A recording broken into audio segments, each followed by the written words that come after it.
The nation's highest court is being asked to decide how much leeway a president has on policy that hasn't been specifically spelled out by Congress. In this case, Supreme Court justices will hear arguments on Tuesday on whether an administration can focus on some migrants over others for deportation enforcement.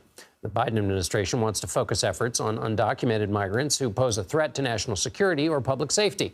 The court temporarily blocked this policy in July. James Romoser joins me now. He's editor of SCOTUSblog, which tracks cases before the High Court. So, James, did we lay that out right? What can you tell us about the Biden administration policy that the Supreme Court is debating? Yeah, that's right, John. As you know, there are something like an estimated 11 million people living in this country who are undocumented. And the government has said it really only has the resources to remove about 400,000 of them, so a very small percentage. So any administration needs to make choices about who is going to detain, who is going to deport.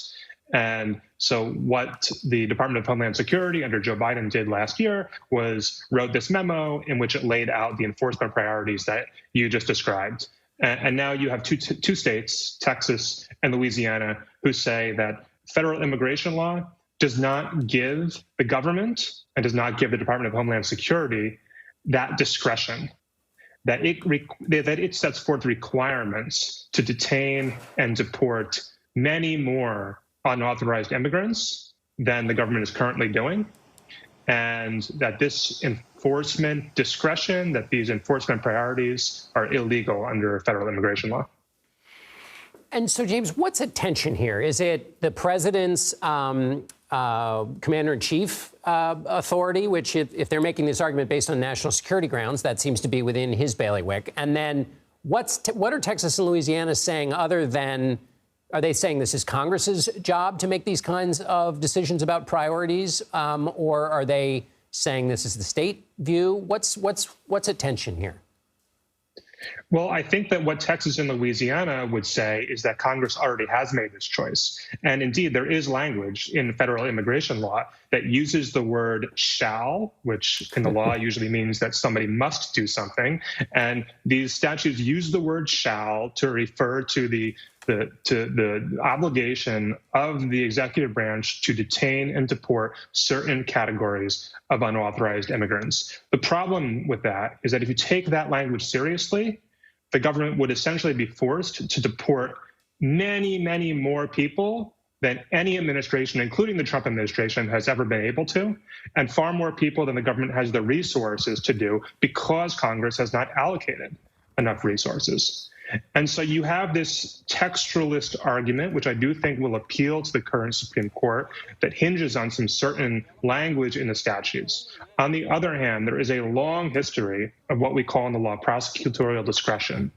No law enforcement agency can enforce every law against every person breaking that law, and so you have to prioritize the worst offenders. And nowhere is that more important than in the area of immigration. And in fact, there's other language in the federal immigration statutes that say the government shall, there's that word shall again, have the power to set priorities and to set policies, which according to the Biden administration is exactly what it did here. Right. We have the battle of the shalls.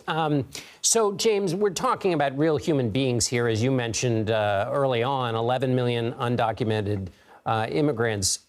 What happens if this does appeal to the textualists on the court, those who, or appeals anyway to one set of shalls that they decide to listen to, which is the instruction from Congress? How does the ball bounce from here, specifically with respect to those 11 million undocumented immigrants?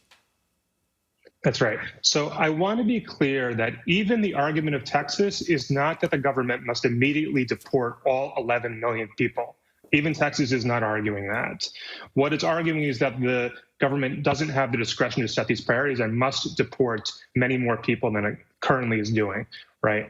And generally, it's people who have already been convicted of crimes, usually in state court, and have served their state prison sentences. And so Texas argues that when these people finish serving their state prison sentences, the federal government has to go in, detain all of them immediately, put them immediately into deportation proceedings. Okay, so obviously those people would be directly affected by this. But anytime you have a lack of clarity about immigration enforcement, you have a chilling effect in immigrant communities. And so cases like this create confusion even among populations who would not be affected necessarily by the case, but become afraid over the uncertainty in the atmosphere in their communities, might be less likely to seek things like government services. And that, of course, has ripple effects all down the line. James Romoser, thank you for helping us with that. And I just want to book you now for when we get the decision, but we'll wait for that moment. Thanks for being with us.